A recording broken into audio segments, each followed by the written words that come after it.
नमस्कार मित्रों, स्वागत है आपका। तो आइए शुरू करते हैं वीडियो।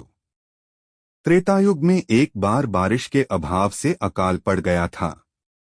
तब कौशिक मुनि परिवार के लालन पालन के लिए अपना गृहस्थान छोड़कर अन्य जगह जाने के लिए अपनी पत्नी और पुत्रों के साथ चल दिए। फिर भी परिवार का भरण पोषण कठिन होने पर दुखी होकर उन्होंने अपने एक पुत्र को बीच राह में ही छोड़ दिया। वह बालक भूख प्यास से रोने लगा। तभी उसने कुछ ही दूरी पर एक पीपल का वृक्ष और जल का कुंड देखा। उसने भूख शांत करने के लिए पीपल के पत्तों को खाया और कुंड का जल पीकर अपनी प्यास बुझाई। वह बालक प्रतिदिन इसी तरह पत्ते और पानी पीकर और तपस्या कर समय गुजारने लगा। तभी एक दिन वहां देवर्षि नारद पहुंचे। बालक ने उनको नमन किया। नारद मुनि विपरीत दशा में बालक की विनम्रता देखकर खुश हुए। उन्होंने तुरंत बालक का यथोचित संस्कार कर वेदों की शिक्षा दी। उन्होंने उसे ओम नमो भगवते वासुदेवाय का मंत्र दीक्षा भी दी। वह बालक नित्य भगवान विष्णु के मंत्र का जप कर तप करने लगा। नारद मुनि उस बालक के साथ ही रहे।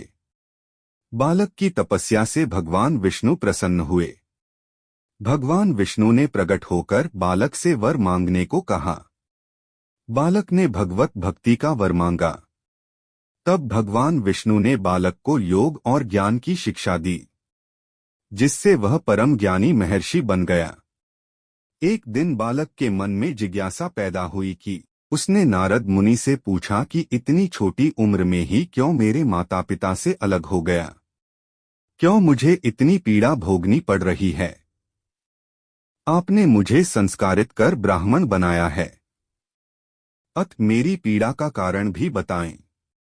नारद मुनि ने बालक से कहा, तुमने पीपल के पत्तों को खाकर घोर तप किया है, इसलिए आज से तुम्हारा नाम पिप्पलाद रखता हूं। जहां तक तुम्हारे कष्टों की बात है, तो उसका कारण शनि ग्रह है, जिसके अहंकार वश धीमी चाल के कारण तुम्हारे साथ ही पूरा जगत भी अकाल की पीड़ा भोग रहा है। यह सुनकर बालक ने बहुत क्रोधित हो गए।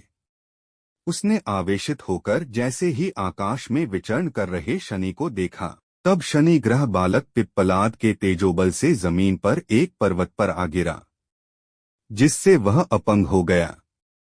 शनिदेव की ऐसी दुर्दशा देखकर नारद मुनि खुश हो गए। उन्होंने सभी देवी देवताओं को यह दृश्य देखने के लिए बुलाया।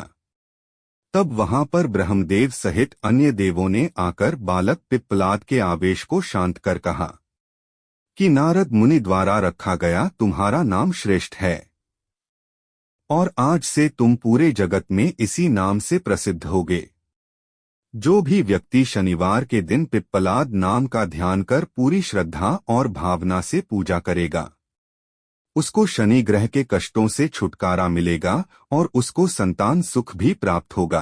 ब्रह्मदेव ने साथ ही पिप्पलाद मुनि को शनिग्रह की शांति के लिए उनकी पूजा और व्रत का विधान बताकर कहा कि तुम धराशायी हुए शनि को अपने स्थान पर प्रतिष्ठित कर दो, क्योंकि वह निर्दोष हैं। पिप्पलाद मुनि ने भी ब्रह्मदेव के आदेश का पालन किया और उनसे शनिश्चर व्रत विधि जानकर जगत को शनि ग्रह की शांति का मार्ग बताया। इसीलिए शनि ग्रह की शांति के लिए शनिवार के दिन पीपल के वृक्ष के साथ ही शनिदेव के पूजन की परंपरा है।